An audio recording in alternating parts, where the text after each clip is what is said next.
Lahat ng pagbabago mo sa buhay, lahat ng confidence, lahat ng self-improvement, at lahat ng success ay nag-i-start sa self-respect.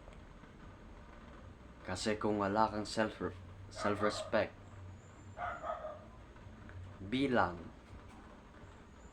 introverted, nerdy gamer, mahihirapan ka maging successful sa buhay. Kasi alam ko yung feeling na level 100 ka sa video games, pero sa totoong buhay, NPC ka lang. Kasi tayong mga gamers, mas pinagfo-focusan natin yung mga builds. Research natin yung mga guides. At lumalaan tayo ng daan-daang oras para makamit ang pinakamataas na rank.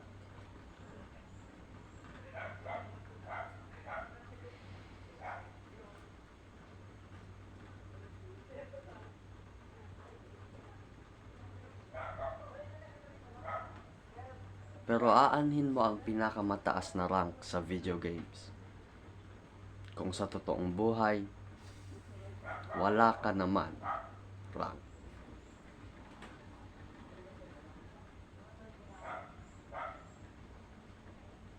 At minsan nafe-feel ko pa din ito. For example, na-realize ko nung lumaro ako ng Mobile Legends at nakamit ko yung pinakamataas na rank. Nung nakamit ko na siya, tinanong ko yung sarili ko, ano bang benefit nito para sa akin?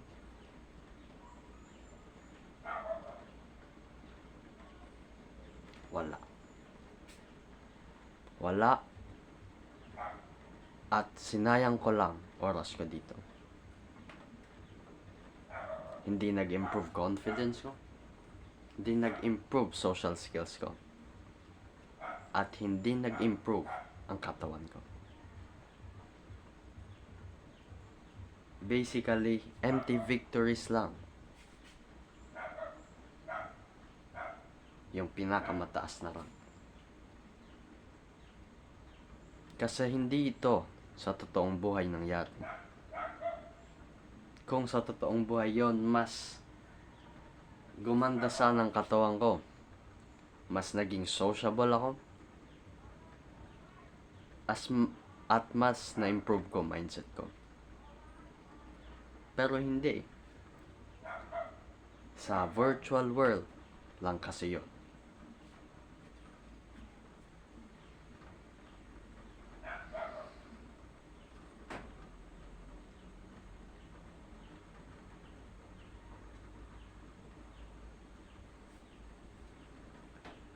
Pero hindi tayo flawed.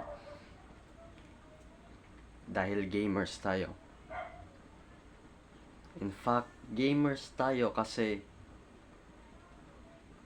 na-feel nating hindi tayo nananalo sa totoong buhay. Maybe, na-reject ka ng crush mo nung high school. Maybe, binuli ka ng bata ka pa. Maybe, wala kang confidence sa sarili mo. Kaya naisipan mong i-dedicate yung oras sa video games.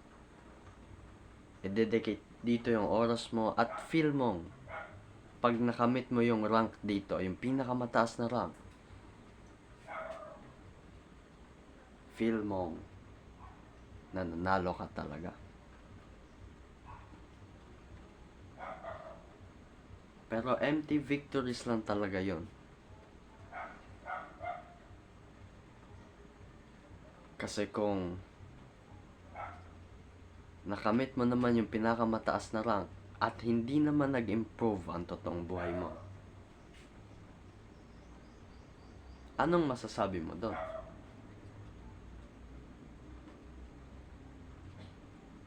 wasted effort.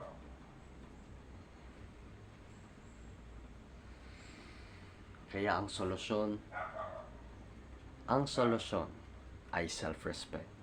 Self-respect na ma-realize na ang video games ay entertaining, fun.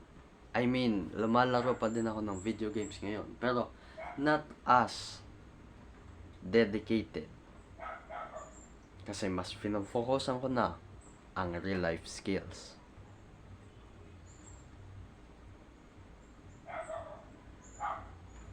Kaya, self-respect lang talaga ang pag-level up sa'yo sa totoong buhay. Kasi, tayong mga gamers, dahil sa sobrang pag-focus natin sa video games, iniiwasan na natin na papabayaan na ang totoong real life skills.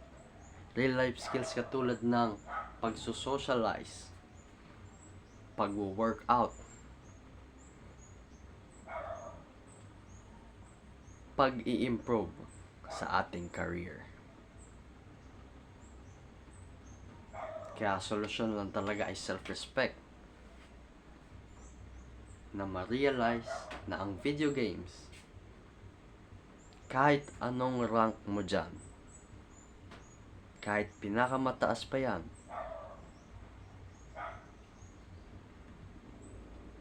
empty victory lang talaga. Kasi sa dulo,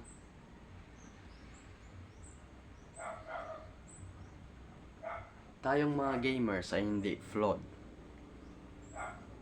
Tayong mga gamers, kaya natin nakukuha yung pinakamataas na rank. Kasi addicted tayo sa improvement. Kaya kung addicted ka sa improvement, why not ilagay mo to sa totoong buhay? Imagine the possibilities. Kaya kung introverted gamer ka ngayon, tandaan mo na ang desire mong manalo ay superpower. Kung ginagamit mo siya sa video games dati, paano kung gamitin mo siya sa totoong buhay ngayon?